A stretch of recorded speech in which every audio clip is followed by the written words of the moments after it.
कशासाठी आंदोलन केलं? सध्या महाराष्ट्रामध्ये आदिवासी समाजाचं जर घेतलं तर आदिवासी समाजाच्या मुलींवरती खूप अत्याचार चालू आहे. आदिवासी मुलींचं विनयभंग करणं, त्यांच्यावरती बलात्कार करणं, त्यांना मारून विहिरीत फेकणं. आता सध्याची घटना घडली मध्य प्रदेशमध्ये 27 तारखेला.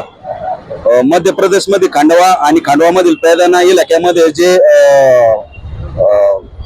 आबापुरी गाव होतं, त्या आबापुरी गावामध्ये रक्षा नावाची आदिवासी भिल समाजाची मुलगी शिकत होती 10वी मध्ये. तर ती 27 तारखेला आपल्या मामाच्या गावावरून शाळेमध्ये जाते. मग शाळेमध्ये गेल्यानंतर 3 दिवस ती डायरेक्ट गायब होते.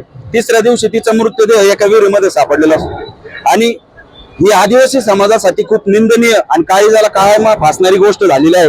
म्हणून या ठिकाणी संपूर्ण आदिवासी समाज व या ठिकाणी आदिवासी चक्रीवादळ बहुउद्देशीय सामाजिक संस्थेच्या माध्यमातून सकल आदिवासी समाजाच्या वतीने, सकल संघटनेच्या वतीने या ठिकाणी आपण बेटी बचाव आंदोलन आदिवासींच्या संरक्षणासाठी, सुरक्षेसाठी व एक 2 मागण्या आहेत आमच्या, त्या मागण्या विषयी होत्या. आम्ही या ठिकाणी बेटी बचाव आंदोलन काढलेलं आहे.